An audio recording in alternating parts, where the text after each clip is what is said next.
Tonight's episode of Mob Rules starts a new era for the podcast. Beloved member Dave has decided to take a break from podcasting for a while, so we move on to just Danny and I taking on the world, arguing about who's the oldest now, but we can't because we're both exactly the same age. Word. So long, Dave, and thanks for all the fish.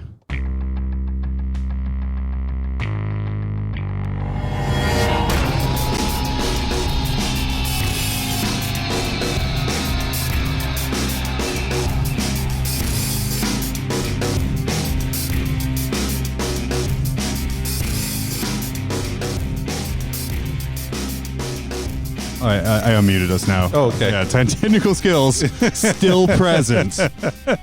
Much reduced, but still present. Much reduced, but still present. Hey, welcome to Mob Rules. I'm John. I'm Danny. Oh, wait, I got something for you, Danny. Oh, yeah?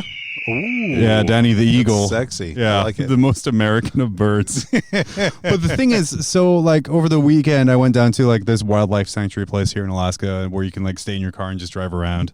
Oh, did you do that too? Oh, yeah, we did that on Mother's Day, man. Oh, I did that on Wednesday for my anniversary. I posted a bunch of pictures of it. I think did? I incepted you into going there too. Must have. Well, or my wife, or she's the one who decided to go. Yeah, maybe.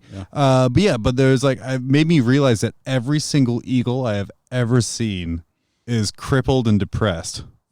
Because all the zoo-bound ones have like either lost wings or can no longer fly or in this tiny ass cage now. That's fair. So just a bunch of captive birds. When I was driving down there, I probably saw like 6 eagles. Oh well, like just on the side of the road. I really got to start paying attention.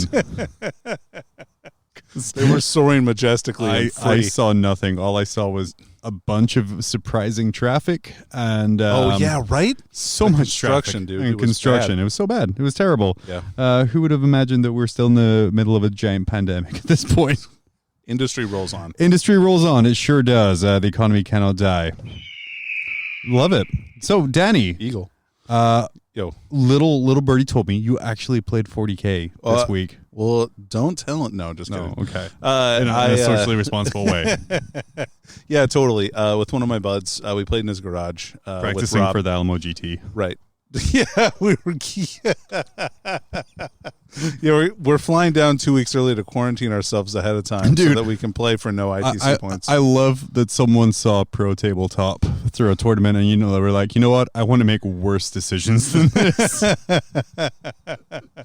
This is actually maybe even worse than the guy who inflated his numbers, like by pretending that people showed up and then dropping them round one so that they can make major status. Oh man!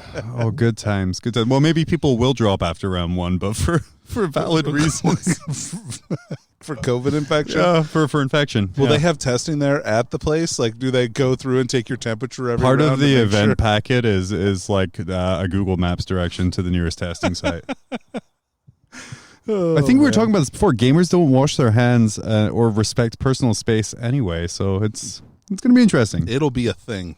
We'll see what happens. But anyway, on a more positive, less depressing note, I got to play a game of 40K. Yeah, I know, it was amazing. It was rad. I got to put my finished Sisters list on the table for the first time. Because you've been playing it a bunch on like the Tabletop Simulator, right? Mm-hmm. And I built part of it and then had to borrow some models to play in a tournament where I played mostly Sisters, but also some Dark Angels. And so now I got to play with pure Sisters. It was really fun. Rob was playing pure AdMech. Oh, no, he wasn't. He was playing Imperium. He was playing AdMech, Scions, and Imperial Guard, like 3 different attachments. Oh, he's doing soup again? Yep. Oh, man. He's got his little Robotoaster boner ready for all those new things going on. Is he ready for Engine War? Let me tell you. I think we all are at this point, though, right? I think we're ready for anything at this point. They could re-release the last Psychic Awakening book, and we'll be like, shit. Well, I know I personally will be like, shit, content. Oh, finally, dude, let's do a review quick before people learn how Imperial Fists work. Yeah. Yeah, they're re-releasing a new version of the White Scar supplements. Oh man, yeah, I'd buy that. Anyway, so I got to play them. That was a good game. We only played a few turns just because of time. Just it was getting late, and we kind of saw how the game was going to go. I find that a lot when you talk about your practice games with Rob. They last usually 2 turns, and then you talk out 4, and then you're like, yeah, that's right. And then call it after that. We can kind of see which way the wind is blowing. Like when it took like turn 2. I had some Repentia in the middle of the table, and he went first. So we played through his turn 2, and then my turn 2, and then it was kind of like, okay, well, yeah, we see what's going to happen here. He basically had to use his entire army to kill 9 Repentia in the center of the table. That seems off. It was pretty bad.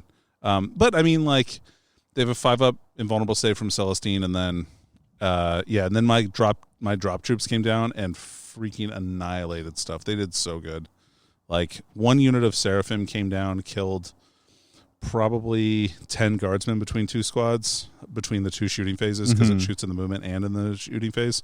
Killed one of his dune riders, like the hovercraft transport. Yeah. And then out popped a Tech Priest Manipulus, which then I then shot with 4 more melta pistols and aced him too. So that was pretty bad. So way to remind Rob why he doesn't like AdMech right now. Yeah, it was bad. He had some bad rolls too. Like, so he had he's like 30 Styges Electro Priests in the Dune Riders. Oh, Dune Riders now. Yeah, so he uses the Styges strat to like push them forward. Yeah, and they're a lot cheaper than the drills. Yeah. So anyway, it's the Rob special. Is Electro Priests and something. Yeah, it's pretty good. Or they're Electro Priests and something. Yeah. And so they got out and charged, like, they killed all but 1 Repentia, or all but 2, and then I passed the leadership test on him to only lose 1 more, so he didn't get a kill on the first turn. And then he charged 1 squad of Battle Sisters with a squad of Electro Priests and did not kill them, like, at all. What? What? So, will they ignore AP -1 and -2? Oh, okay. That makes more sense. Like, I got a 3-up save against all of his things, and he didn't roll. He only rolled a couple of 6s, and they only did 1 mortal wound, and I, like, saved 1 with a feel no pain. So it was like, they just didn't do enough damage to kill enough Battle Sisters to make them, like, go Super Saiyan and, like, be able to get a 2+ invulnerable save, which was game over for them. Yeah. That's the dream right there. It is the dream. It is the dream. So we called it. How are you feeling about your sister's army? Like, because you've been talking about Pure for a while. You spent most of the past couple of months just building thousands of sisters models.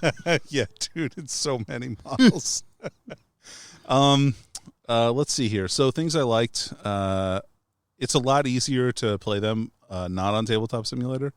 No, I was going to say, did you just like pull out your laptop and mouse and be like, all right, bro, let me copy and paste these units onto the table. LAN network, bro. Let's go.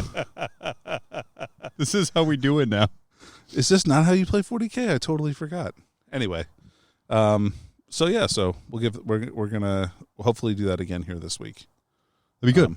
Yeah. See what you can do. I'm hype. Yeah, it's super hype. So what else have you been up to? You've been a busy boy. I haven't done a ton of hobby stuff. I built some models for a different game that shall not be mentioned. Alpha. And then you got your silent witnesses too, or you got your false witnesses too. Yeah. And the Dash Shell core box, which is good too. Sorry. Anyway, so other games. I also built. I built some marine stuff. I built another 6 Inceptors. So I'm up to 12 of those boys.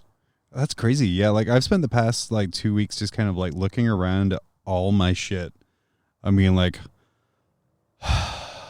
what do I want to do? Well, yep. Like, and I have like choice paralysis at this point. For sure. So like I threw some contrast on like one model that shall not be named, and then like halfway through doing it, like stopped, and I was like, okay, I'm gonna go do something else now. And they went and grabbed, and then today I was just like, you know what? I was having a down day, and I was like, yeah, I'm just going to build something. So I went and built like a Great Unclean one. And that kit is so nice. There's so many cool pieces to it. I love like the Nurglings. Like there's the one that's getting squished. And I have attached 0 Nurglings to that guy because they will all be going on like various tanks and dreadnoughts and stuff for my Death Guard force because it's so good. They're really fun, man. And then having built like the original Great Unclean one kit when it was like metal. Like little floppy tits himself, and to move to this one here, and now he's got, I still saw the nipples. Those guys are going to be like bright, like skin color. Like all my stuff going forward is like purple or gold. So obviously my Great Unclean one's big perp, and it's just like this giant, so far purple Great Unclean one. Something I did do is I've been watching a lot of Duncan's tutorial videos that he's been putting out through the Duncan Rhodes Academy, which I subscribe to. but I've only ever actually watched the free ones for the same reason I don't watch the paid content for mini wargaming, even though I have a membership for that. Is like, I don't want to use a web browser to look at videos. Yeah, that's fair. That's totally fair. So like that. So I've been watching it. He had a tutorial on contrast paint and how to use contrast paint. And man, it has completely changed my mind about contrast. Oh, really? Oh, yeah. It was really good.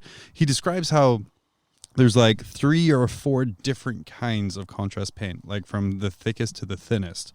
So there's like some contrast where the color dominates. So like that would be like the Black Templar Black one. It has like a real high pigment count. The Wildwood one. He tells you how to spot those ones, because when you go to the store, if you turn it upside down and look at the bottom of the paint pot, if it's white, that's all the pigment. So that's how you know it's like the super thick ones. And then the way he described it, which made it really click to me as a really useful tool, was contrast is just the base color plus a wash. Right. It's not like a one-step fits all. You're just combining 2 steps. Sure. So like I practiced around, like when I was practicing on my Great Unclean One titty, just kind of like, so I have my 2 layers of contrast on there, and then going up and like highlighting through it. And I'm like, man, this looks really good, because it's not like a one and done. Sure. You know, like how it was advertised, it's a one and done. No, it's a base and a wash, which is great, which is fine. And honestly, I'll use it for black and white 100% of the time, because those colors just pop immediately using the contrast. But yeah, it was a super, super good. Cool. Yeah, it was like a light bulb moment for me. And he showed you some cool blending things you could do on some Death Guard stuff. Yeah, it seems like you can do some really cool wet blending with that. Yeah, stuff. and he showed like just really like how to do smooth Space Marine armor, like which is just paint it panel by panel. Like people making the mistake of like taking the whole brush across the whole thing. But the way to paint it cleanly is to go panel by panel. And, that makes sense. And paint each one because of the way that this paint runs and pools and things. And it felt really nice. It feels like it was something he wanted to say when it first came out. But of course, I'm assuming the advertising direction was, look at our amazing new product, like instant paints. When really it's not. It's just a technical paint that lets you kind of skip one step instead of all the steps. That's cool. So yeah, that's a cool lesson. I'll definitely have to check that video out. Yeah, it's a really well done one. And actually, all of the stuff he does is really good. His editor is just quite amazing. Nice. I didn't play any games. Didn't play any Tabletop Simulator. I did play some Underworld, Warhammer Underworld. Oh yeah. I played through Steam. now the card tutorial as well. Yeah, it's so well done. It is really well done. Literally just the tabletop game. Yep. But that is okay, because I really enjoyed that, but I can't keep up with that meta. That's fair. And also, yeah, it moves pretty quick. It moves pretty quick. But it was really good, and I'll pay $4 for a Warband download. I did order a Warband from the store today. Oh, you did? What'd you get? The Wolves? Yeah. Yeah, those guys are so good. They're really cool. Well, and I want to use them actually, so I'm going to cut them off their bases, and I think I'm going to use them for fantasy. Oh, yeah. Because they'll make cool, like, they'll make some cool bosses or whatever for... Anyway, yep. Yeah, Warhammer 40K. Warhammer 40K. The fantasy ones. We have some cool stuff in the works. Like we said at the top of the show, Dave is taking a hiatus, so that puts our wonderful RPG campaign on a slight hiatus as we which is too bad, but that's okay. Yeah, we rejig it a little bit. We'll figure something out. We'll keep bringing you terrible content as often as possible. Sorry. Not sorry. Don't apologize. We're going to take a quick break, and we're going to come back, and we are going to talk about the Silent King. Ooh. Or Necrons. Sure. Or possibly both. Who knows? What? Do you have a single wound? A standard bolt gun? Having trouble maintaining an acceptable Xenos kill count? Only barely over 2 meters tall? Maybe it's time to ask your lieutenant if the Rubicon Primaris is right for you. The Rubicon Primaris is a prescription process that helps you to update that tired look. You may notice an increase in your purging abilities within 2 to 4 hours.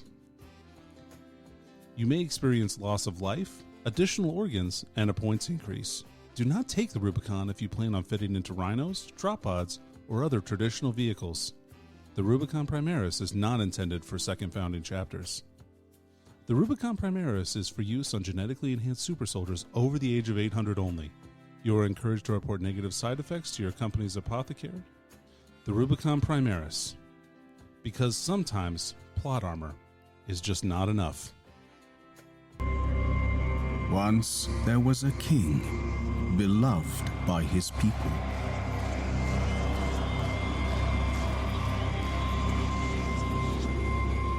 That's right. It was me.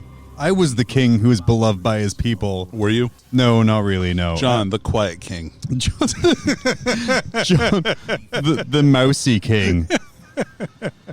Danny, the Warhammer TV advert that's currently playing in the background, and we're doing this as a quick kind of test to see how quickly this will get flagged on YouTube for playing this in the background. I'm hoping not quickly. Yeah.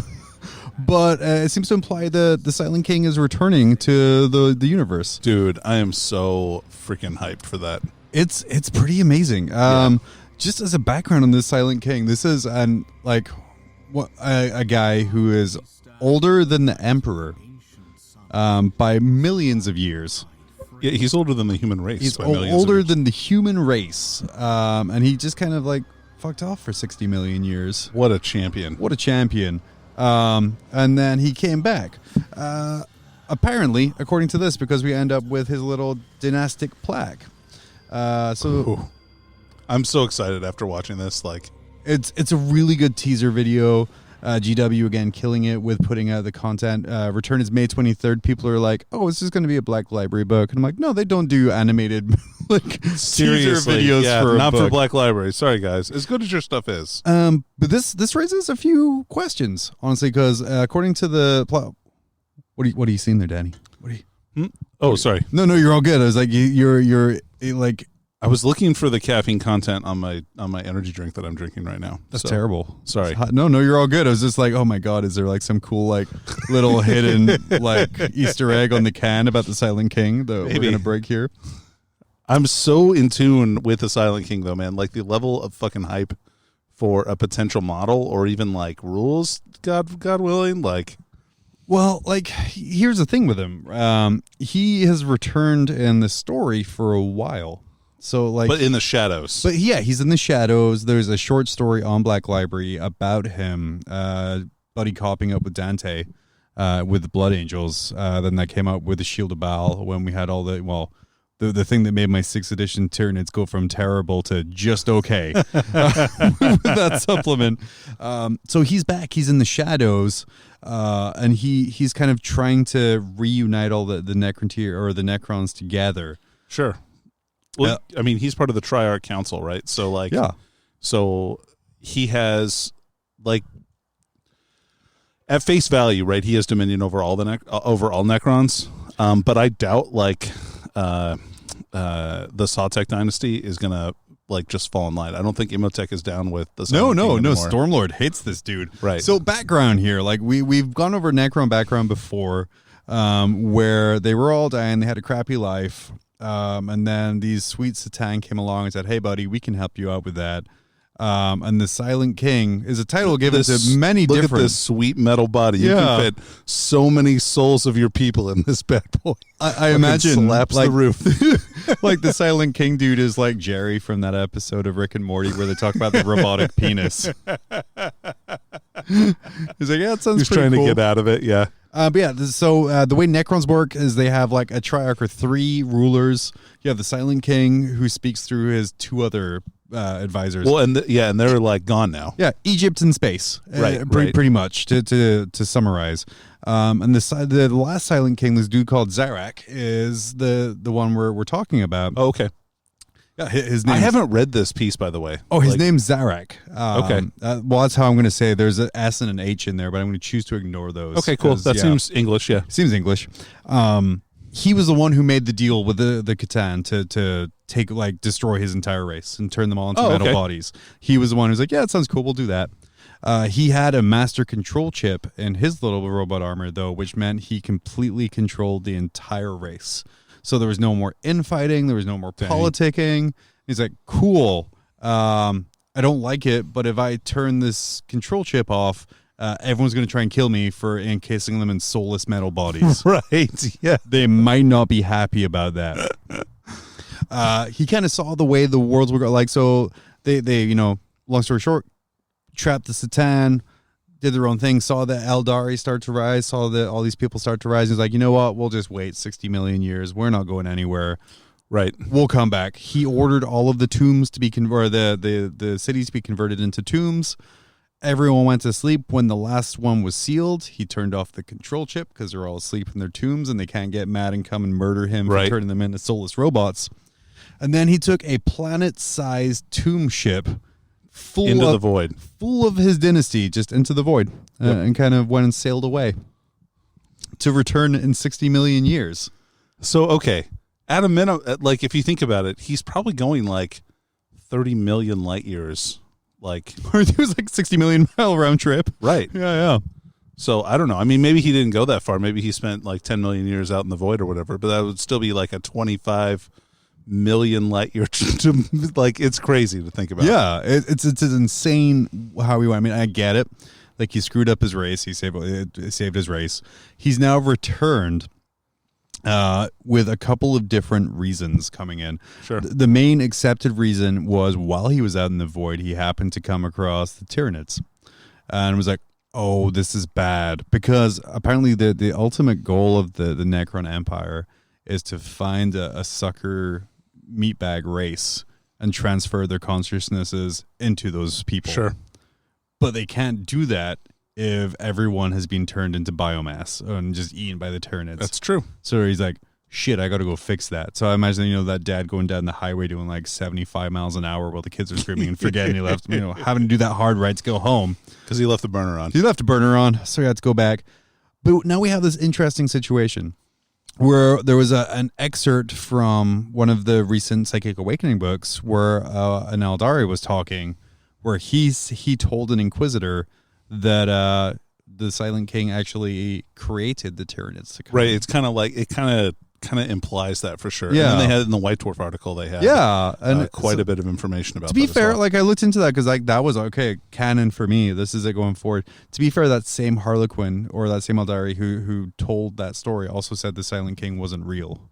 Sure. So Eldari, notoriously trustworthy. One of the most trustworthy Xenos race. Yeah, they're great people. They're great people. Personal friends of mine.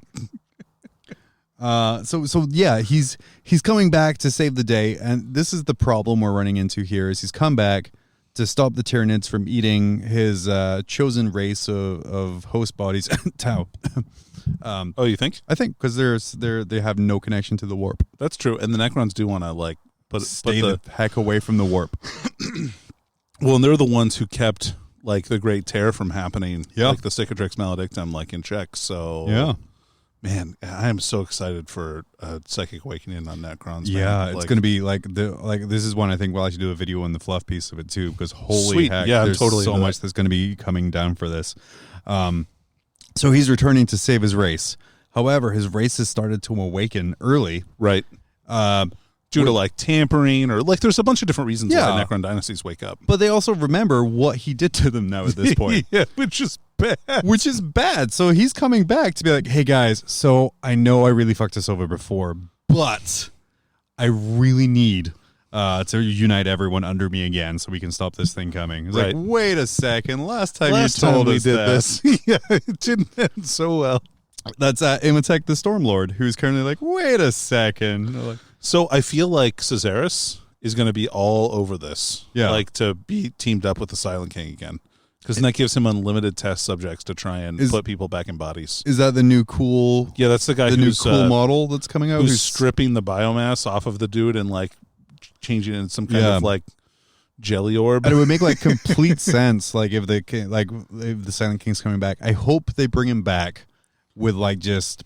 his full planet ship coming back and not That'd be rad. Secret undercover Silent King the way they've been doing it, because if they do it that way, we have brand new units that can come, maybe for sure, brand new like dynasties obviously that's going to come in. Well, they can have more Triarch units because those are his personal guard, and those go into any Necron force without having a Tomb World affiliation. Yeah, which is cool, and maybe even making a Triarch affiliation, so that kind of like Stormtroopers have their own thing where they can be in other Imperial Guard armies, but if you take a pure Stormtroopers detachment, then you can get other. I don't know. That could be cool. Some fancy guys coming in. Yeah. There's so much stuff that they can do. I mean, I'm hoping for some like a fortification or something like that. I'm hoping, you know how Sigmar has like realm I gates? was going to say they have a fortification. It's called a monolith. No, they do have a fortification in that Forge World piece of the Realm of Battle. Yeah. When you just show up to your game and you're like, yeah, a quarter of my army is half of the table. Stay away from it, by the way. I'm putting objectives over there. Yeah, putting objectives on my models. Oh, man. Yeah, so we have, like, I'm really excited to see how this comes in. Because this is a character older than humanity. Yep. Who has like 60 million years worth of knowledge, and he knows stuff out in the void that has never possibly happened. Absolutely. This is almost like power level wise, like an emperor level character. This is as big for the Necrons as a Primarch coming back for Space Marines. This if not bigger. Right. This would be like if Eldar got an actual manifestation of Cain. Like instead of the Avatar, just like they could summon Cain.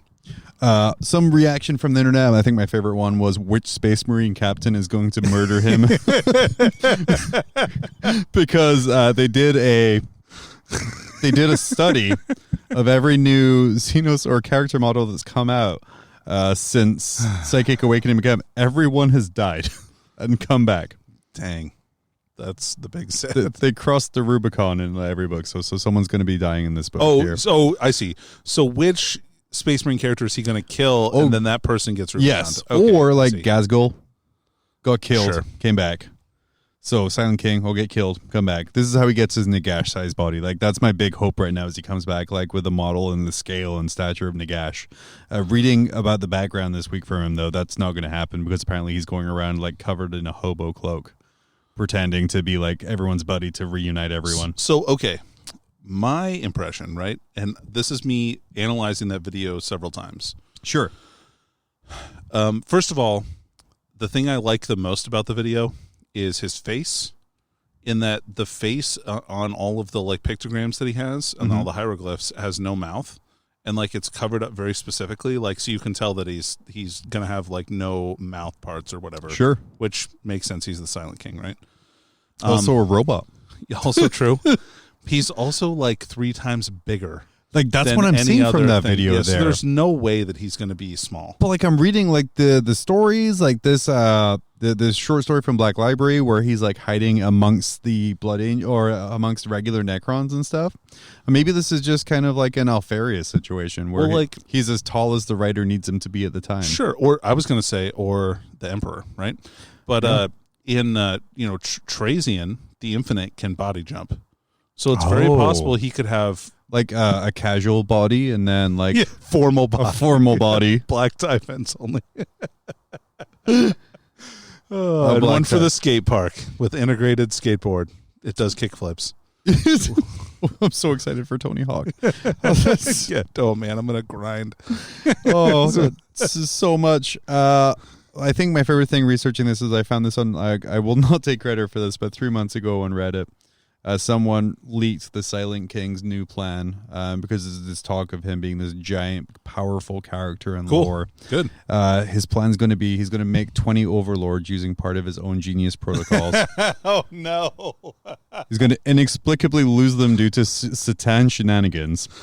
Search the galaxy, finding them, giving them their own tomb worlds. They're going to help him conquer the galaxy, and at the height of their conquest, Imhotep convinces the most powerful one to rebel. Civil war ensures, and then the final battle on the Silent King's planet ship, he kills the most powerful overlord, but is mortally wounded, and he's entombed in a massive world engine.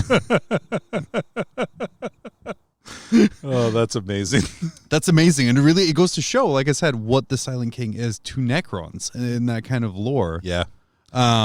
And this guy, and especially, I think I'm more excited to see this because, one, after building the Nagash kit, seeing what they can do in that scale, and then seeing the new Necron model that's being previewed, where like it's so fluid, right? There's so much dynamic movement, and there's so much going on in that kit. Oh man, yeah, I'm so very excited. And with how big a deal he is in the fluff here, he's going to have to be a spectacular kit. Yeah, yeah. And I feel like he will be. Oh, for sure. For sure. So I bought, like, trying to get my wife into Warhammer. She chose Necrons, like, 6 years ago. So I have, like, a 2,000 point unbuilt Necron army in my upstairs. And I'm like, I might drag this out and This might be something I work on now. repaint the 3 models that I had you paint with me. We'll see. I know like one of our Patreons, Welshman, is very excited about this too. Oh, yeah, as dude. he slowly collects eBay rescued Necrons. I think I might try and paint a bunch more warriors. So, like, because that's one thing I'm really looking forward in Psychic Awakening, like my fervent hope. Yeah. Moving away from kind of the Silent King coming back is going to be like huge. I'm really psyched about it. He's pretty much the emperor for and they're going to be in Pariah, right? That was the Pariah is the name of that book. So oh god, big hint: are they going to have pariahs? They kind of maybe showed some in that video. of Yeah. Silent King. Well, I think here the thing is we now have 3 books we're waiting on. We have Engine War, Okay, but it's AdMech, so it's Right. destined to be infinitely delayed, just like fires. as is tradition. Like we have like at least Oh yeah. we I have like one of my very best friends to this day is still mad that Fires has not come out as a Like- Forge World Imperial Armor book after 5 years. To the point at which he doesn't really play 40K anymore. yeah, because, like I think it legitimately made him stop playing 40K. I agree. I really agree with that. So yeah, it's now tradition for AdMech stuff to be indefinitely delayed. Right. So we have Engine War, Fires of Sisters 2, Electric Boogaloo. Yeah. We have Pariah, and we Right. have War of the Spider. Right. These are all announced. I think those are the 3. I think that's it though. and that's it after this. And then after that, who knows? Yeah. Who knows? Are they going to do 9th edition? We don't know. Big money time. I think Pariah, the Silent King's going to find a way to heal the Cicatrix Maledicta. That would be dope. Or I don't know. Because they have all of the Blackstone. I kind of feel like Blackstone is like a them thing. they might ally with the Imperium a little bit, and and I can see them working together with it to form. Oh, they're going to canonize that Blood Angel, like yeah, the bro fist. Well, no, but I feel like maybe they can. Maybe they can. It's going to be Psychic forge some Awakening 10, gaps. Bro Fist of Ball. Bro fist of balls. Oh, But yeah, it's going to be weird because like they're almost like a mini Imperium because it's all going to be infighting. There's going to be people who follow the Silent King. There's going to be people who are not. right. Can he turn his little protocol thing back on? Well, it's kind of like the Eldar with the Ynnari, right? Like a lot of Eldar are joined up with the Ynnari, but not. I mean, overall, like some population from all the craft world joins them. Jeez, are we just heading to every single faction being split internally? I mean, kind because of. we have like Eldari, Imperium, Yep. Necrons, Yep. Chaos. Yep. Because who do you have for Chaos? I guess you have like 'Cause Abaddon, and Black then you have Legion is Huron. hated mostly by the majority of the other Oh yeah, legions. Death Guard is their own entity for sure. Yeah. Thousand Sons kind of They work with them to yeah. further plans, but like, we're old. You remember like 2nd edition where like every other Chaos Warband had the hatred rule towards Black Legion. True. But I guess they moved away from it a little bit to like the unifying force of evil. Well, they all just kind of think that they're like dumb. Like they're like, oh, Black Legion, come on. They don't even like. They're not even pure anymore. What a bunch of freaking jokes. Oh man, So- it's terrible. But yeah, it's like I said, big thing. I think they're going to heal the Cicatrix or do something to the Cicatrix to make it less grimdark, That'd be okay.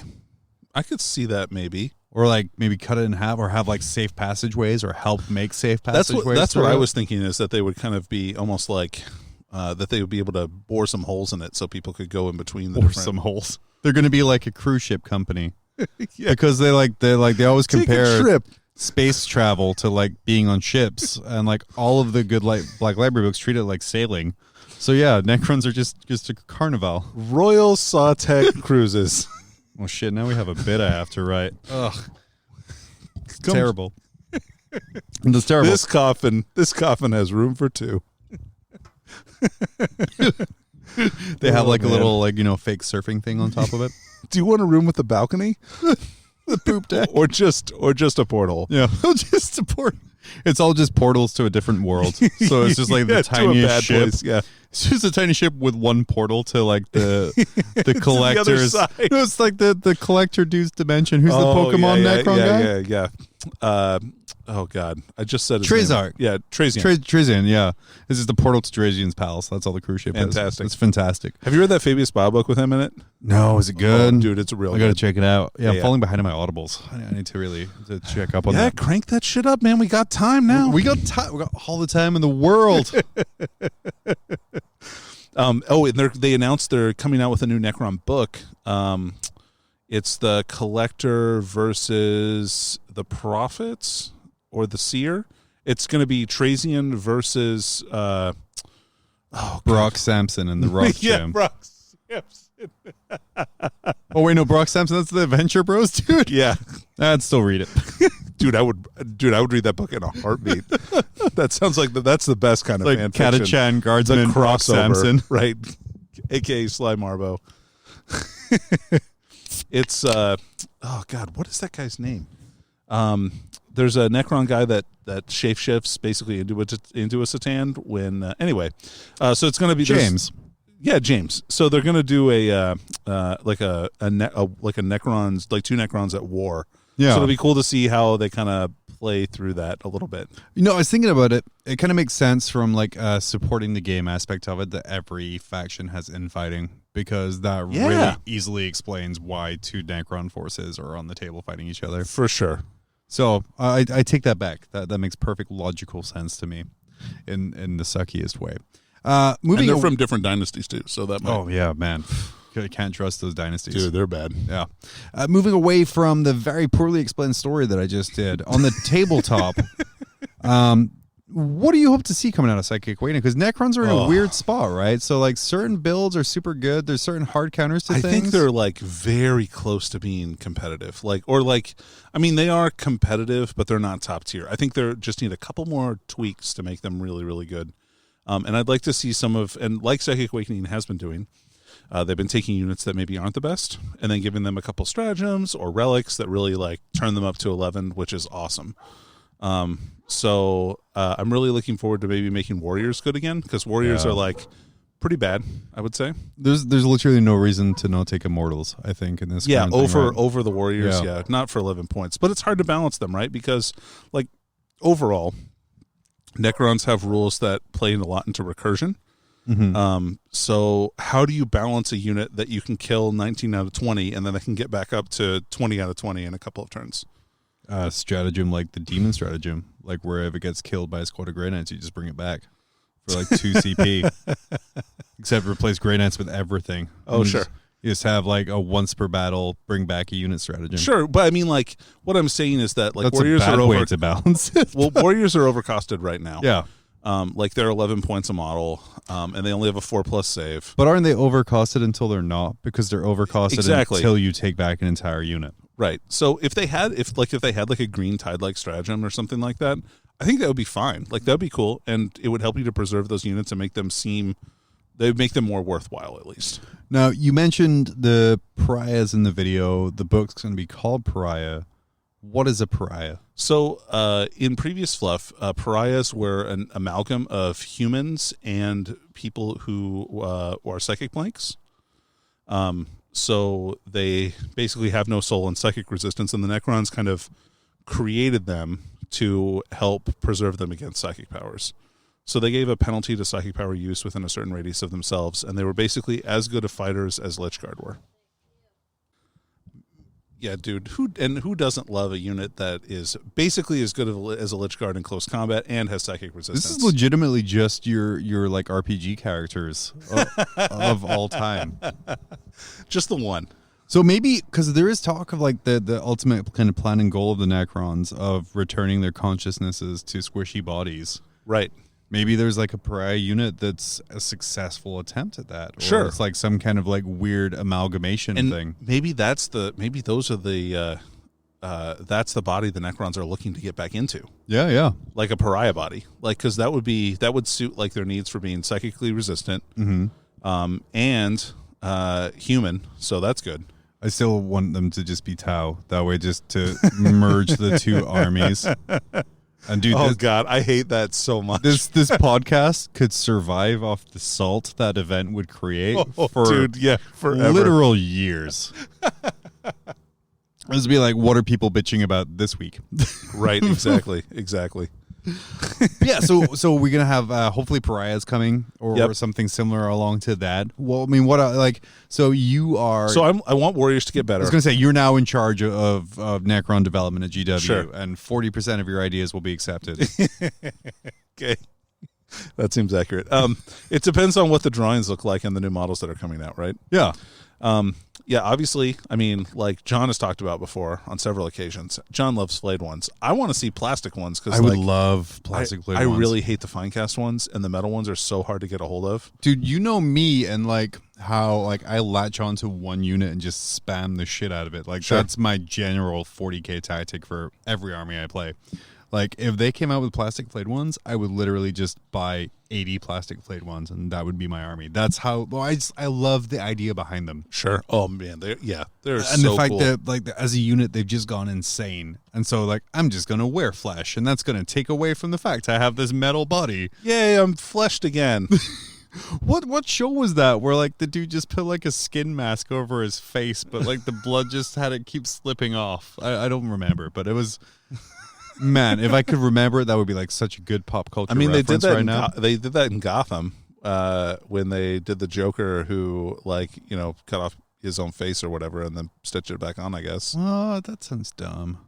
Really? I think there was a comic arc where they did Oh. that too. Well, comics are dumb. Yeah, for that's kids. true. Let's go back to talking about Anyway. Plastic Spaceman. Yeah. So back to Plastic Spaceman. Yeah. Necrons either go crazy in one of two ways, right? They either like want to clothe themselves in flesh. Yeah. Or they totally destroy their bodies and make themselves into a hover centaur. I almost just killed John there. So I was taking a drink when you were saying that, but yeah, He because almost shot White Claw out of his nose. you folks. have like the destroyer, as I Right. failed to have the right sound effects up at the right time because my board is badly organized. But yeah, whoa, dang. thanks auto volume stabilizations. Only Danny and I had to suffer through that. I don't know why that one's so much louder than all the others. Because it's awesome. That's why. Yeah, it has to be. But I love the fact that this race, every time they get destroyed or they come back or they lose a piece, they're almost like Space Stormcast, where like they lose a piece of themselves, right, every time, and like they're slowly degrading over time. I imagine like the Necron career path is like a really shitty version of the Game of Life, where like go to college, just go to work. It's become a flesh covered psychopath, become a robot center floating thing. Those are your two choices. It's pretty dope. It's pretty dope. It's a pretty good medical plan, let me tell you. The 401k on It's just excellent. it's When you just have great. 65 million years to really grow that, turns out it goes when do pretty you well. retire? You're immortal and can't be destroyed. But when do I retire? You're immortal and can't be destroyed. No big deal. You're only forced into a life of servitude to people who are more, who have a better metal body than you are. But yeah, the horror movie fan in me loves the idea of this unit of just crazed robots going insane that they're not people and covering themselves in flesh and running around the place with knife hands. Dude, yeah, Like- they're so cool. That checks so many of my this is cool boxes. It's not even funny. But now that you've said robot centers, now destroyers also check those boxes too. So thank you for that. My Necron Well, who army. needs legs when you can hover, man? Like, He's so angry. He's hovering angrily in place. for sure. For sure.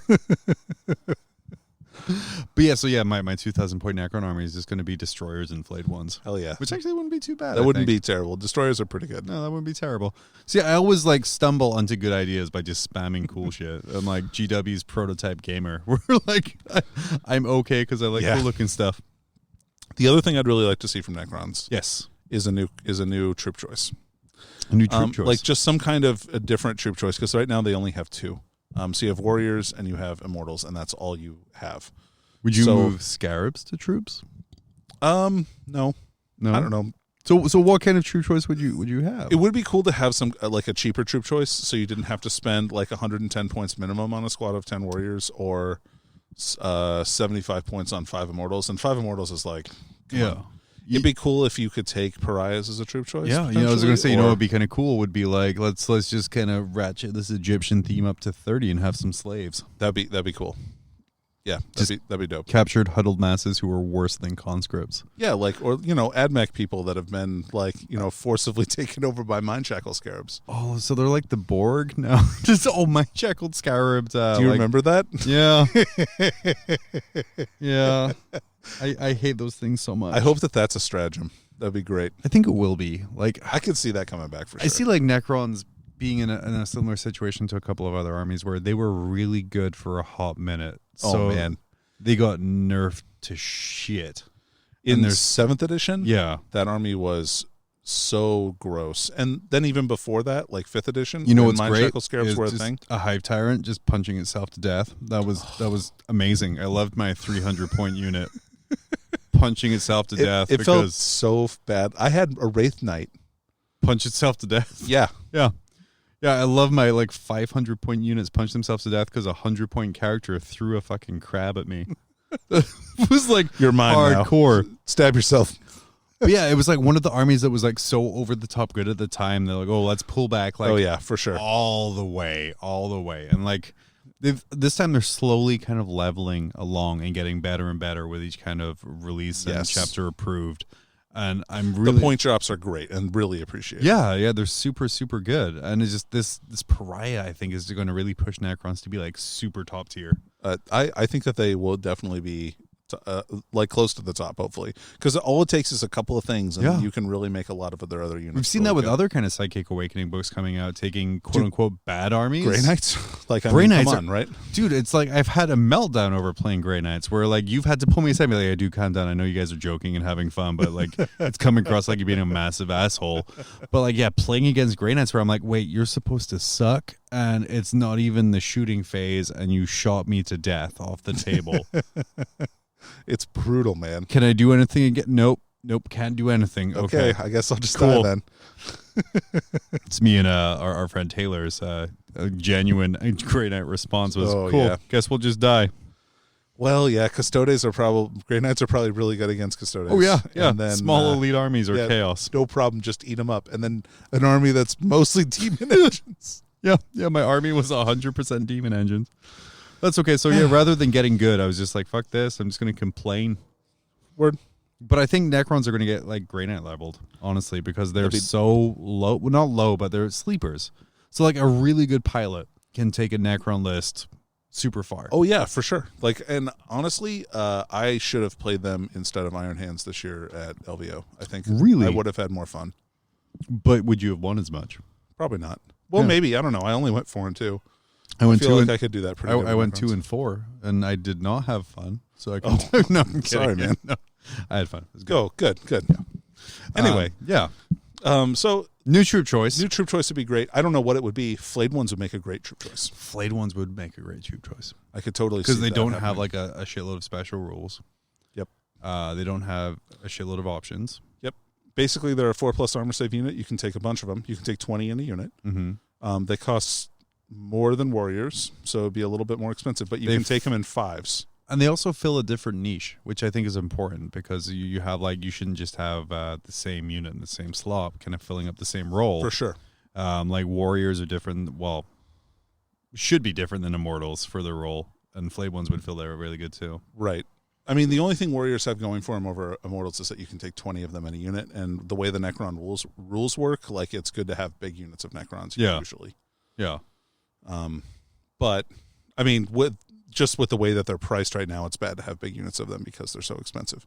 Giant point sink. Yeah, you'd rather have big units of other things that are tougher and harder to kill. Do you see them doing something similar to what they've done with chaplains and dark apostles with Necrons? Or to have like prayers? Yeah. So what I'm hoping for, so first of all, Necron should have nothing that is left up to chance, I don't think. I think they should be like, every single one of their weapons should never be a D3. Every single one of their weapons should just hit because no, I mean, it's, well, they're not Marines, man. So like, false, they hit on 2s, re-rolling 1s. That's chance. Okay, got me.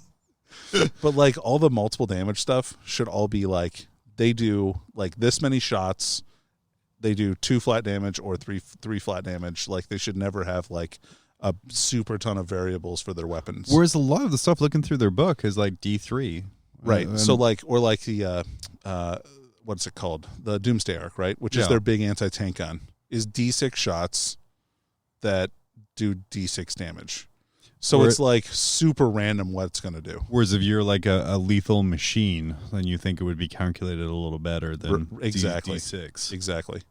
And like even if you don't make it like you want to make it a random number of shots, like make it D3s or something like that, so they're a little bit more or less random. I don't know. I just don't like that random stuff. That's kind of an issue. Like, but they have like so many good stratagems and units that are like, if they were in any other army book, like they would be taken all the time. Like Flyers getting the Vindicator stratagem is so gross. Oh yeah, fuck Doom Sights. Yeah, Just to death. That's such a gross combination of stuff. So, there's I'm very excited for the Necron Psychic Awakening. I cannot wait for that to be released. So I'm looking for some new special characters. That'd be cool too. Yeah, so we're definitely we're getting an upgraded version, a premierified even version of the one Necron dude. Caesarus. Yeah. We're definitely getting a Silent King coming. I think so. I think this is going to be a big release. I think it's going to be a really big release, and I don't know if this is all coming out with Psychic Awakening, or if it's going to be a new edition. I don't know, maybe they'll come out, or a new codex. So recently there was a kind of a survey or like a round robin style tournament on Com40K about the worst unit in 40K. Oh yeah, which had some hugely questionable choices in there. Sure. Ever since talking to our friend Wallace, I am the world's biggest defender of mutilators. In fact, even after not just talking to him, actually playing with them. Yeah, sure. Right. And they did good for you, man. So good. But the eventual winner was the lowly Necron Obelisk. Lowly. It's so bad, man. So what makes that unit bad? No armor penetration, really. I would say that's what makes that unit bad. It's like a 385 point model. And yeah, it's a super heavy vehicle, right? So it's like toughness 8 and I think it has 22 wounds, something like that. Is it a super heavy? It is. It's a Lord of War. Oh. So sorry, edition fatigue. A Lord of War.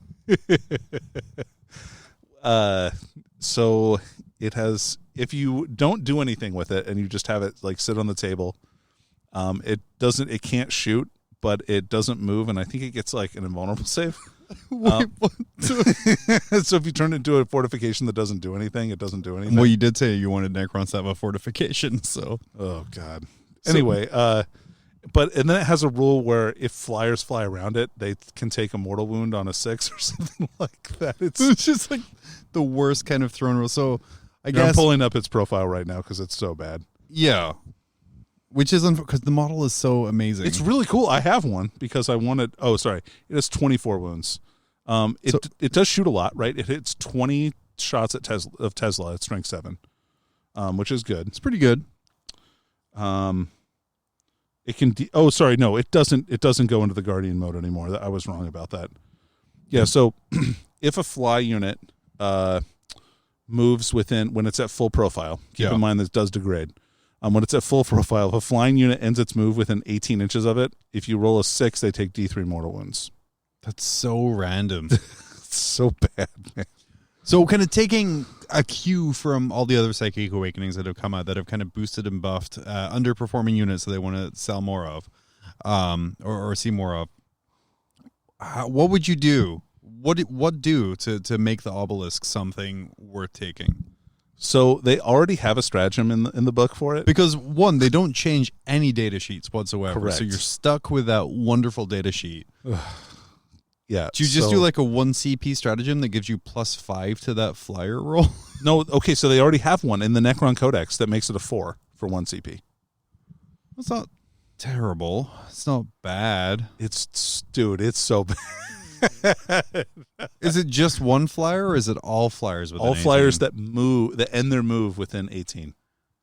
I mean, I see like some Eldar Airwing maybe, but then if you're playing Airwing, then that thing... They just fly back and forth on the back of the table and they're never affected by that. And it's only on a 4. I'm trying to be positive here. Okay. So fix the obelisk. I have this warehouse with a bunch of obelisks sitting and I need to get rid of them. Fix them. Oh, sorry. So it's after your movement. So you can move and then put people in 18 and then roll for them. Okay. For D3 mortal wounds. Oh, it's... I don't know. This should be a D6 mortal wound. Or maybe just 3.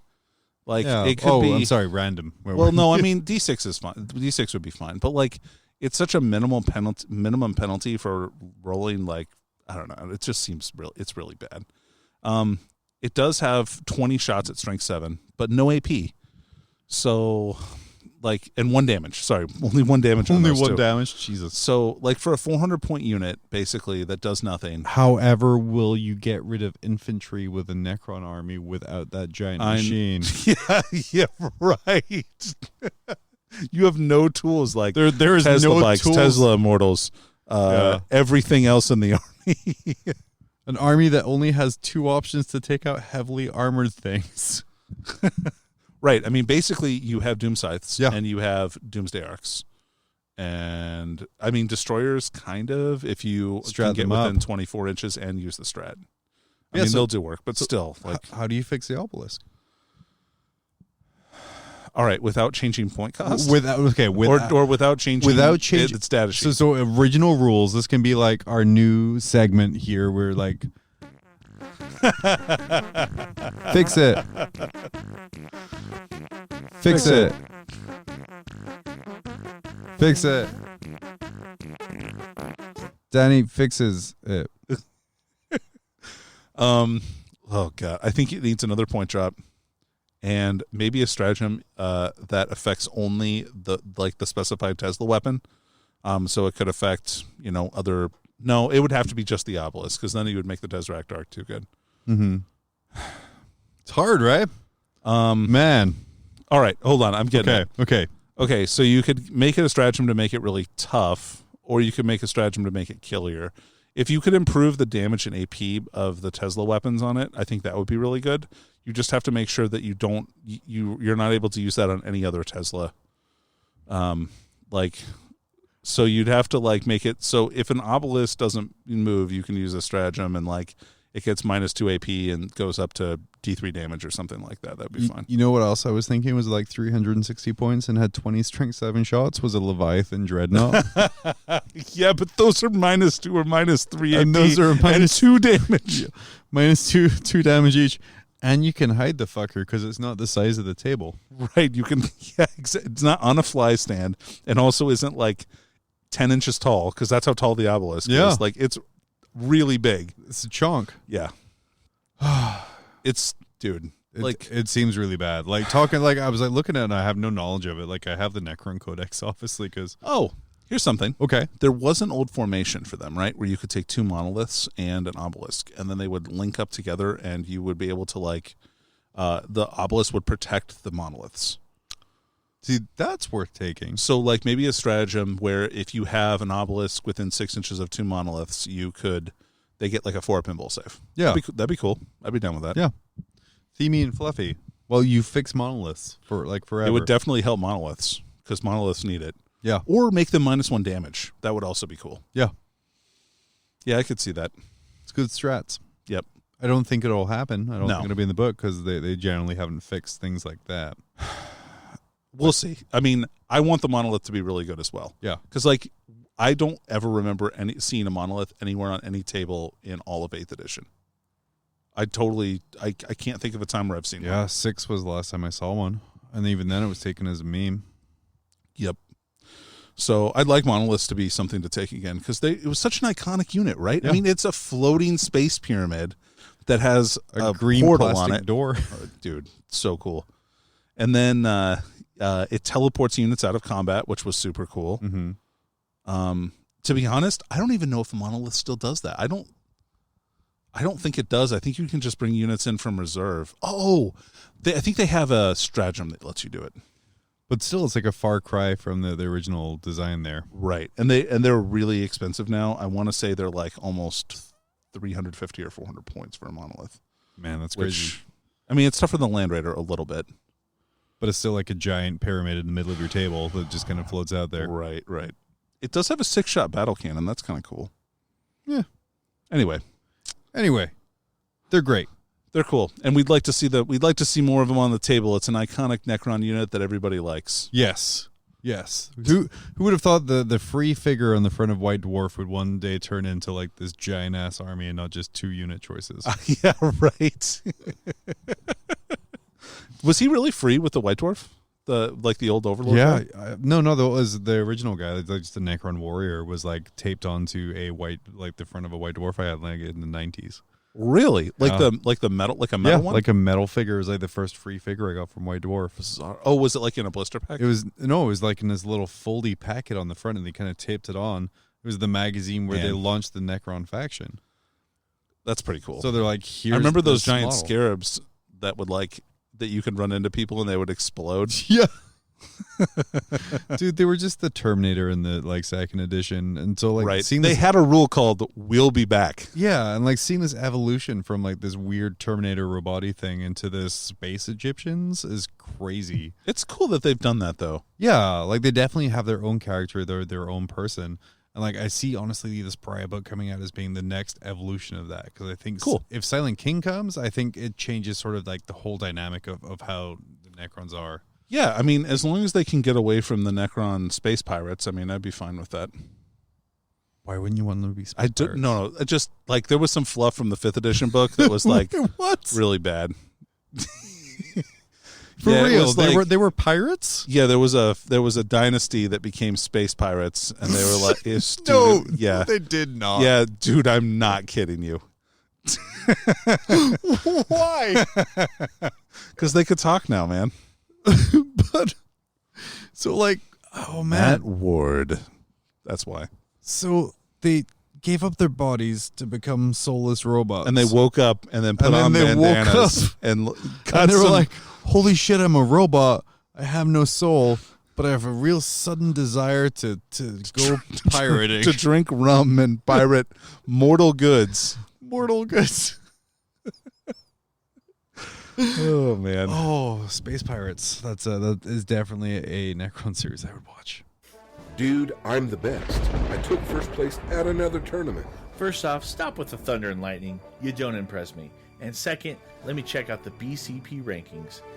And I don't see you on there.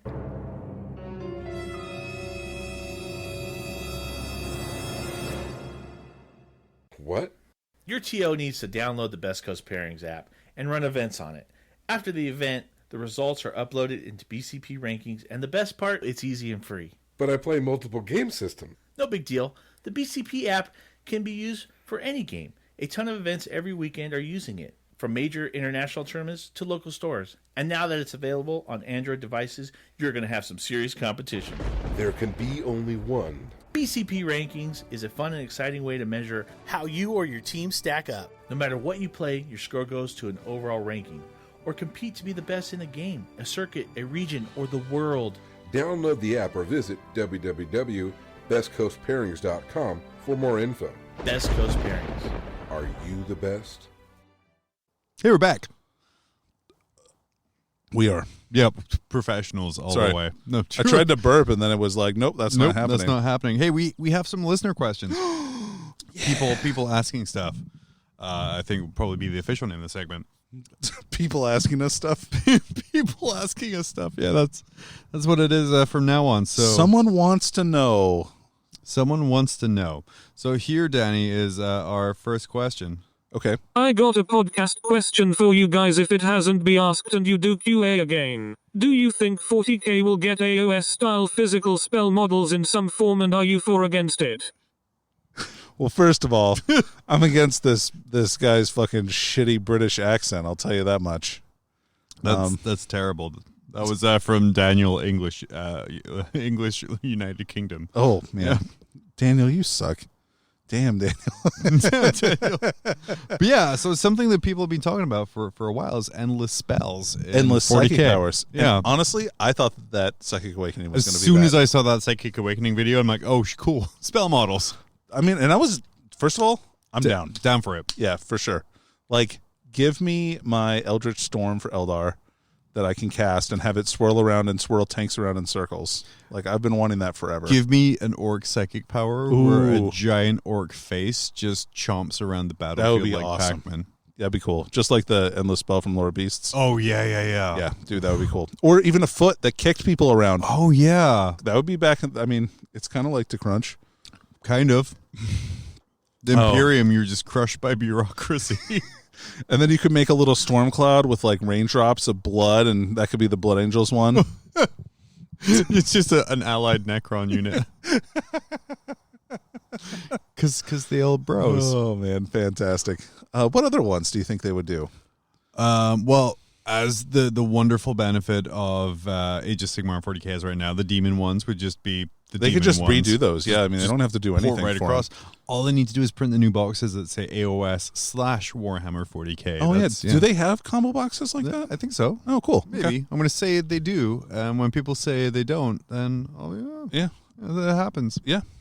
Gene Stealer Cult Endless Spells would be great because I think that would go the propaganda route. Maybe That'd be you would. cool. One of the endless spells would be like just a radio truck with like a vote for patriarch. I was sign thinking above like a that. talking head. We're talking. It's just Alex Jones. Yeah.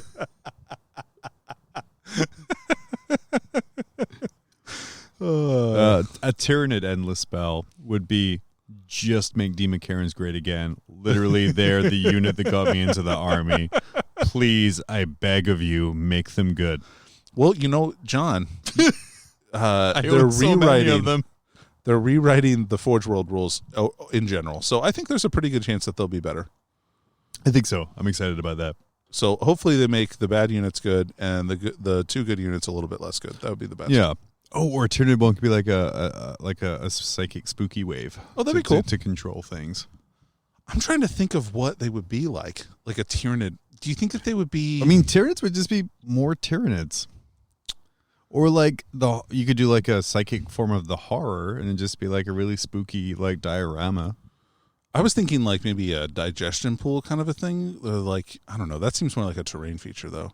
Yeah. Yeah, I could the spookiness for sure. Like the horror that Tyranids project, I think is the way to go. And then you can turn like the Night Haunt Ghosts or Spirit Host to AOS/Warhammer 40K. They can become the Tyranid powers. The spooky Tyranids. So John's plan is to only ever buy one set of endless spells ever, because he already has the Night Haunt ones. So the Tyranids need an hourglass. Yeah. Also a weird soul chest and a big scythe, because that's a Tyranid thing. You know what would really help out that Imperial Guard would be the endless spell of a Dwarven Forge.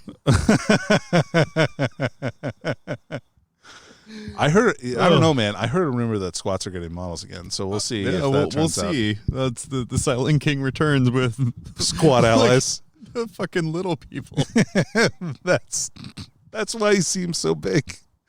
He's just a normal size. Because the rest of the Necrons on the scroll in the just video squats. are squatcrons. Yeah, squatacrons. Squatacrons. Yeah, they didn't disappear. New They troop just choice. became Necrons. Oh man! So what was even the question? Do you think we will get AOS physical spell models?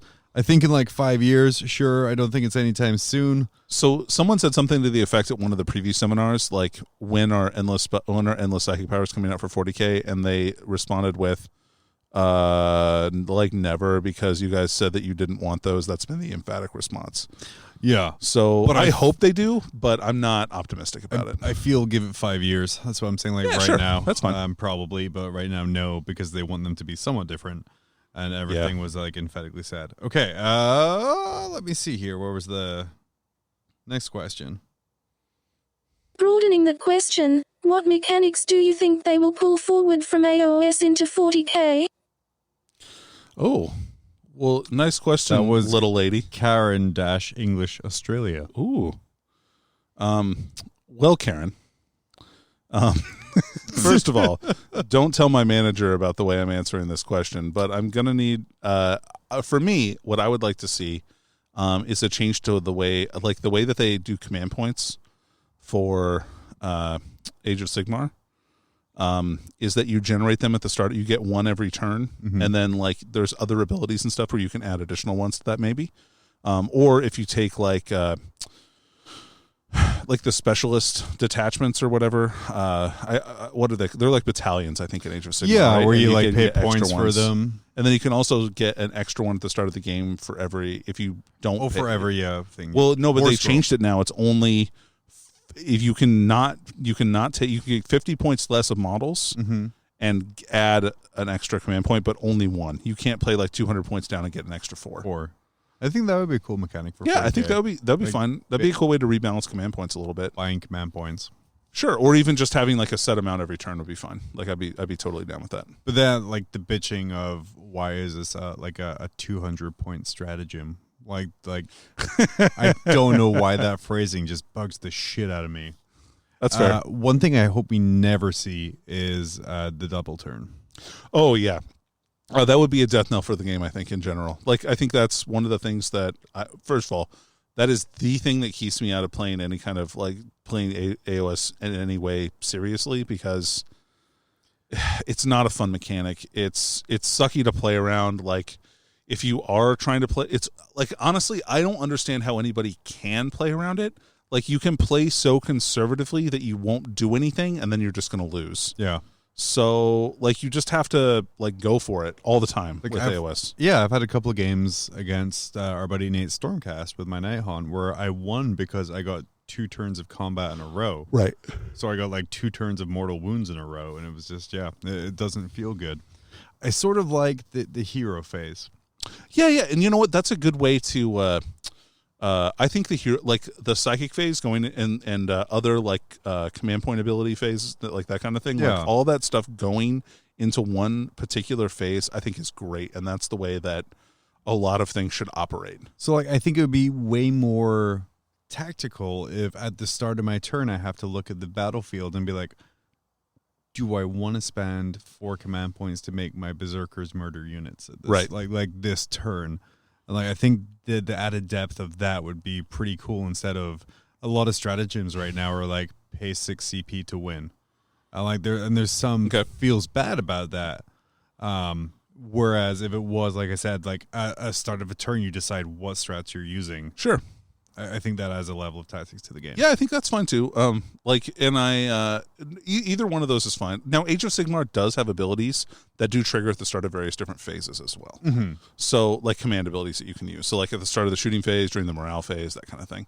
But I would like to see more stratagems happen at the start of phases so that you have to be a little bit more tactical with them instead of just like, okay, well, that didn't work, so I'll spend a CP here and make this happen. Like, so it's a little bit more involved and committed than, and also having all of your command points like get wiped out at the start of a turn, would also be good too, I think. So, anyway, to balance out the good with the bad, I do not want to see the depravity point mechanic in 40K ever. Yeah, that's probably not good. It's probably not good. Yeah, it's not a super fun mechanic. And the summoning mechanics from Age of Sigmar are a little strange. I don't know. Would I rather do that, or would I rather have the way that summoning currently works in 40K, which I think is like garbage. Not very many people use. Yeah. No. Yeah, I don't know about that. I'd have to really think about that. Would you give every army summoning? I'm cool. Honestly, yeah, sure. I'm fine with that. If they want to play down points, like for now, like the way that summoning works now, I'm totally fine with that. If anybody wanted to pay point, like to have like reserves come in on later turns from the board edge, I don't want them teleporting on the table. Like, that's bad. Fair. But if they came in from the ward edge, that'd be totally fine. That wouldn't be broken at all. No. All right, last question here.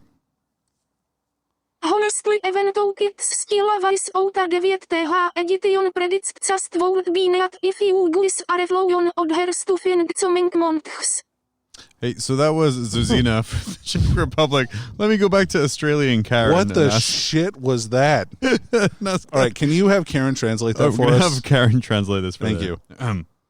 Honestly, even though it's still a ways out, a 9th edition predict cast would be neat if you guys are low on other stuff in the coming months.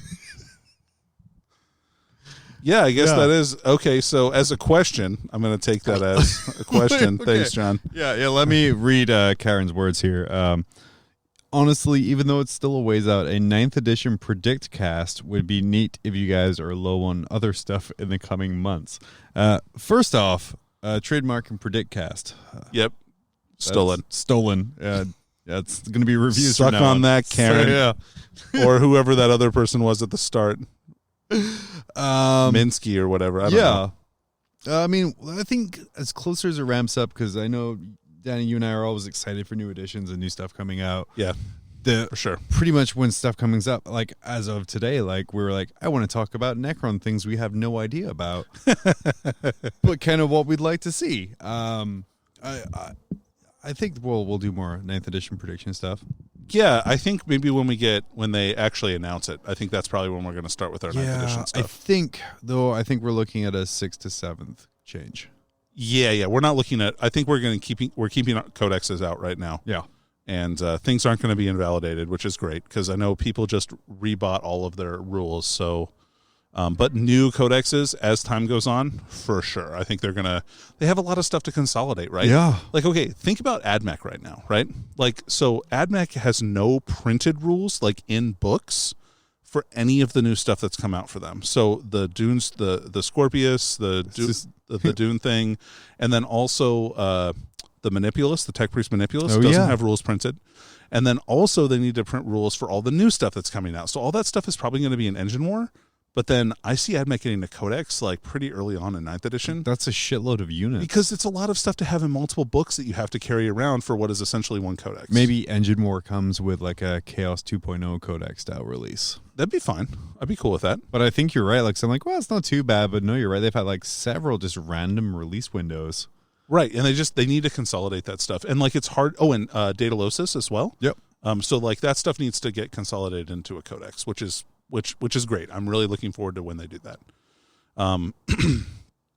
It would be in general like them.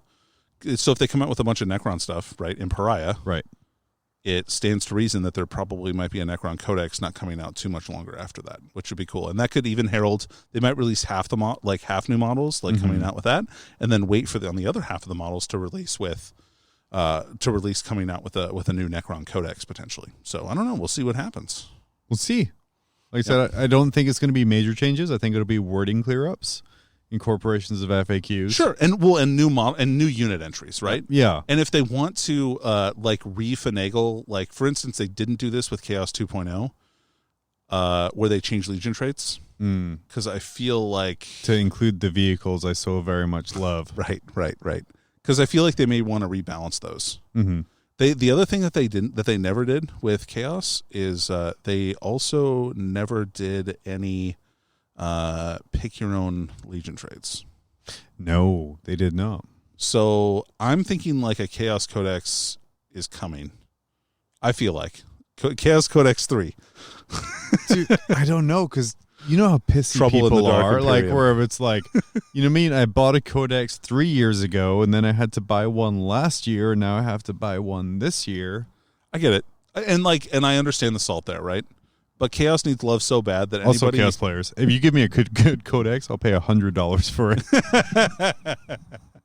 Yeah, I could totally see that too. Actually, not that it's bad, but if you that would be a common sentiment. If you give me like a Chaos, like a Death Guard Codex that's good, and I have to pay $200 and dance the Macarena to own it, then I am like watching YouTube videos to learn how to do that right now because I can see it coming. Like I said, I want a new Death Guard book really bad. I think they could benefit so much from a lot of the options while still remaining thematically Death Guard.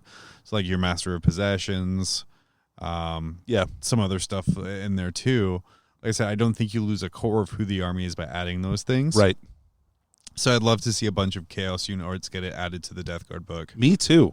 Because it's sparse in there. There's a lot of weird exceptions. I'd like to see some stuff like, I'd like to see a Lord Discordant in there. Yeah. I think a Death Guard Lord Discordant would be really fun. For sure. And because, like, think of all the Demon Engine stuff that would help out. Like, that would change the whole build of the book, I think. That would, because you have, like, so many Demon Engines. Like, could you imagine them going up with a crown of, like, the Roombas going up the field? They'd be hitting on twos. Yeah. It'd also be cool to have like some new like war gear options for a Chaos Lord in the Death Guard book, and also giving him like disgustingly resilient and that kind of stuff. Yeah. So like kind of consolidating some of the unit entries and making them a little bit more thematic for the army as a whole, I think would be a really good play on their part.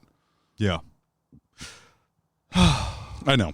I'm already seeing. I'm already seeing the people come up and like start to ask about good Death Guard lists. I think that's going to be the next like pretty army or popular army to come out there. I mean, at the very beginning of 8th edition, that definitely was the case. I hated them. Yeah, they were just everywhere. Yeah. So one more thing before we turn. So as far as like stuff from AOS that we would like to see in 40K, right? Okay. Oh yes. One more thing I would like to see. I want to see more either specialist attachments or I want to see more like actual battalions and stuff. I would like to see that stuff. That was something I was going to say. I want to port over paying for formations. Totally cool with that. Or paying, getting the things like that there. Yep, but like if they give you a command point or something like that, yeah, great. That's awesome. That's a good thing. Heck yeah. Oh, and an extra relic. I mean, like that stuff would be. I'd be totally fine for paying that points, just like it does in Age of Sigmar. Yeah. No, those are really good systems to come across too. But no double turn. Never. Yeah, please avoid the double turn. Please avoid. Dislike. Well, that was us answering questions to creepy robot people. Thanks, Karen. And who's the other one? Steve. So we had Karen from Australia, or Britain, and then we had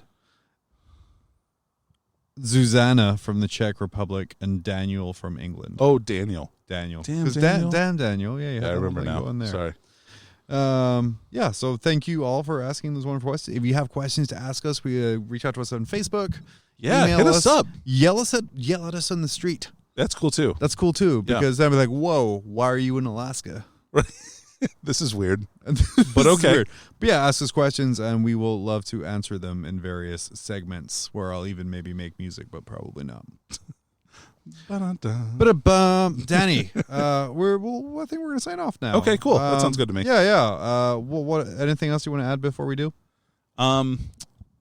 Well, I am really excited about the coming weeks. I hope more stuff starts opening up a little bit. As long as everything is happening responsibly, I'm very excited about. Thank you. I'm very excited about the potential of me playing some physical games. I'll tell you what, like even playing half a game with Rob was a huge mental break for me. Sure. And like it was a good, not break in a bad way. Sorry, like not like a breakdown, like a break up. Yeah, like you broke up his army very quickly with a hammer, and then. Like get Eagle reps in. Thanks, man. We've not been doing it enough. And just like that was a huge relief for me. Like I don't know, like getting the social aspect of the game, like and getting back into that is really good for me and good for at least for me, for my mental health. And so I'm really happy to have gotten to done that. Nice. Week. Yeah. How about you, John? I'm excited to get back to the social aspect of gaming for sure, dude. Yeah. That's been a big miss for me, but now after painting Perp Daddy, excited to paint some Nurgle Demons. Hell yeah, dude! Because man, that kit just ignited a fire in me. I don't know what to give him though, so like I just made all the weapons, but I will likely probably just give him the giant ass sword and the little. The Bale sword is really cool, man. The giant, because it's so big. Holy it's shit, huge. It's huge. I did magnetize mine. I saw that they had like the little roll of tinfoil in there to get it in good. To kind of fill the void. I was gonna that was cheap. Oh well, that's why I did that. So let's just adding some stuff in here. I was going to magnetize it like yours was because I borrowed yours a couple of times. Mm-hmm. But then I saw that Tabletop Inquirer article where it was like, guy spends 6 hours magnetizing all the options on his model to only use the most powerful one every time. Yeah, that was so good. And I was like, yeah, I'm not going to magnetize this. That's fair. So if you don't follow Tabletop Inquirer on Facebook, man, are you missing just like some really biting, hurtful, true stuff. For sure. The Onion for wargaming. It's really good. Hey, so just as a little plug for other war gear options. Ooh. The bell that he gets that brings back dead models. Yeah. Works on any Nurgle demons, not just ones from the demon book. So would that work on my lawnmowers? Well, they don't have units, right? They're a unit of flesh. 3. Yeah. Okay. Sorry. No. So the blight drones. Or not blight drones. Myphetic blight haulers. Yeah. It definitely works on them. And so getting back like 100-point model every turn on a 4+ is pretty cool. So like I've played with. Shit. So just as an option. I really want to do that now because that seems really fucking irritating. Oh, dude, it's so annoying because they come back with full. Because I could have like a line of 6 of them, like 2 units. Yeah. Have Dubro in the center, like have like a bunch of shit just shrouded by them behind them. In addition, if the Nurgle detachment is pure, then he also gives off the locust to all of those guys too. Oh, that's really annoying. So they all get +1 damage on their missile launchers on man. 6s. I'm excited about lists. Dude, yeah. Because I mean, this is how it always happens. Like whenever I say, "Hey, man, this is really cool," and you're like, "Well, let me tell you this one thing," and I'm like, "Oh, that's good list building." So yeah, I'm gonna go build a Death Guard Nurgle list. Cool, and that's it. Yeah, from Mob Rolls, I've been John. I've been Danny, and he's an eagle. That's right.